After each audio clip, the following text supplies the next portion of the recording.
Bienvenue dans Poker Builder. Aujourd'hui, on parle d'un spot qui fait perdre énormément d'argent aux débutants, et parfois aux réguliers aussi. Le bluff catching, c'est-à-dire payer river avec une main moyenne en se disant si il bluffe peut-être. Le thème de l'épisode, payer river avec méthode, pas à l'intuition. L'objectif est simple, te donner une grille claire pour structurer tes call river. Parce que si tu n'as pas une méthode, tu vas alterner entre deux extrêmes. Soit tu hero call trop, soit tu ne payes jamais et tu te fais marcher dessus. Déjà, définition rapide. Un bluff catcher, c'est une main qui bat les bluffs, mais perd contre la value.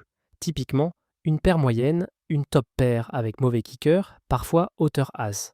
Tu ne payes pas parce que tu gagnes souvent, tu payes parce que tu penses que son éventail contient assez de bluffs pour que le call soit rentable. Je te propose une méthode en 3 questions. Tu peux littéralement te les réciter sur la river. Question 1. Quel bluff plausible l'adversaire a-t-il? Le mot important c'est plausible, pas est-ce qu'il peut bluff, mais quel bluff concret arrive-t-il river avec ce sizing? Pour répondre, part du déroulé de la main.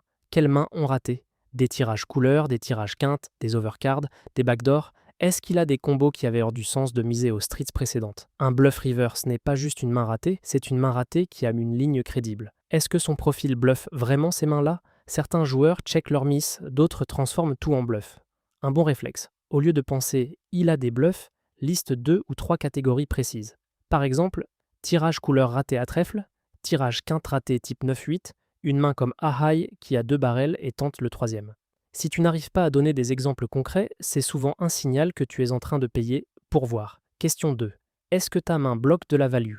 Les bloqueurs. Les bloqueurs, c'est ce qui transforme un call moyen en call excellent. Le principe, si tu détiens une carte qui réduit le nombre de combos forts chez l'adversaire, tu rends son value range plus petit et du coup, proportionnellement, ses bluffs pèsent plus lourd. Exemple simple. Si la couleur rentre et que tu as l'as de la couleur, tu bloques beaucoup de flush fortes. Si la quinte évidente est possible et que tu as une carte clé de cette quinte, tu bloques une partie de ses nuts. Si tu as une carte du board qui complète ses doubles paires possibles, tu peux parfois bloquer ses meilleures values.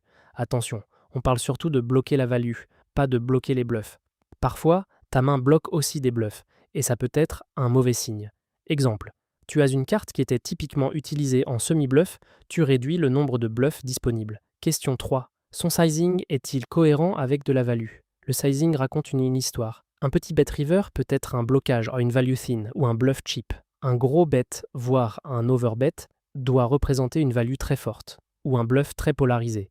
Ta question, si on suppose qu'il value, quelle main value avec ce montant? Est-ce qu'un joueur raisonnable miserait aussi cher avec une main moyenne? Est-ce que son sizing colle à ses mains fortes, ou au contraire ça ressemble à un panic bet? Et surtout, adapte au profil. Un joueur très passif qui fait soudain un gros bet river, c'est souvent beaucoup de value. Un joueur agressif qui a déjà montré des bluffs, un gros sizing peut être cohérent avec un range polarisé, donc davantage de bluffs aussi. Maintenant, l'exemple obligatoire, 2 mains de force similaires, mais l'une est un meilleur bluff catcher grâce au go blocker. Imagine cette situation.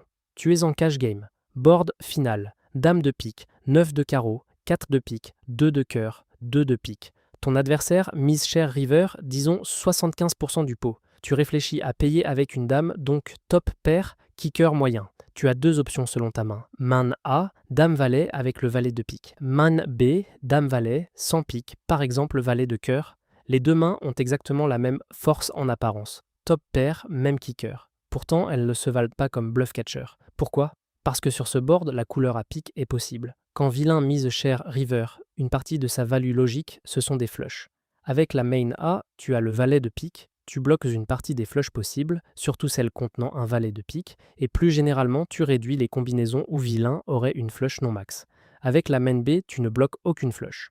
Donc tu laisses vilain toutes ces combos de couleurs. Résultat, à range adverse identique, payer avec la main A est meilleur que payer avec la main B, parce que tu as retiré des combos de value de son éventail. C'est exactement l'idée. 2 mains pareilles, en valeur brute, mais une meilleure en bluff catching, car elle bloque mieux la value. On peut même aller plus loin. Si au lieu de bloquer la value, tu bloques ses bluffs, ton call devient pire. Par exemple, si ces bluffs typiques sont des mains avec un pic raté transformé en bluff, et que toi tu possèdes justement une carte qui retire ses miss, tu réduis ses bluffs disponibles. Passons aux pièges les plus fréquents. Piège numéro 1. Le gros call pour voir, c'est le call le plus cher du poker. Si tu payes sans pouvoir citer des bluffs plausibles, sans logique de bloqueur et sans analyse du sizing, tu payes souvent uniquement parce que ça t'énerve de folder. Ton antidote, verbalise. Je paye parce qu'il a ces bluffs-là. je bloque telle value et son sizing est cohérent avec un range polarisé. Si tu ne peux pas formuler ça, fold devient ton option par défaut. Piège numéro 2, bluff catch contre un profil très passif ou très serré. Contre certains joueurs, la river est simple. Quand ils misent fort, c'est presque toujours fort. Le bluff catching dépend énormément du profil. Un joueur qui ne bluffe jamais ne te donne pas la fréquence nécessaire pour payer, même si théoriquement, ta main semble correcte. Et souvent, les débutants se racontent une histoire, il peut être en bluff. Oui, il peut. Mais est-ce qu'il le fait? C'est ça la vraie question. Avant de conclure, un mini-exercice. Réponds à voix haute ou note-le, cite un profil contre lequel tu bluff catch rarement. Exemple possible, le joueur très passif qui check call tout et ne mise river que lorsqu'il est sûr de lui. Ou le joueur ni très serré qui a peu de bluff dans ses ranges.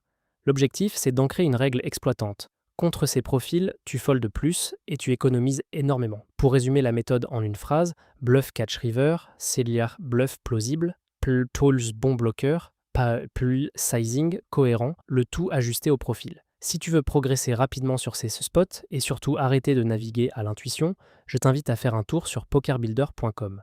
C'est une plateforme tout en un pour joueurs de poker. Tu peux y structurer ton apprentissage, travailler ton jeu post-flop et t'entraîner à prendre de meilleures décisions main après main. On se retrouve au prochain épisode de Poker Builder. D'ici là, rappelle-toi, à la river, le courage, ce n'est pas de payer pour voir, c'est de payer seulement quand tu as une bonne raison et de folder sereinement quand tu ne l'as pas.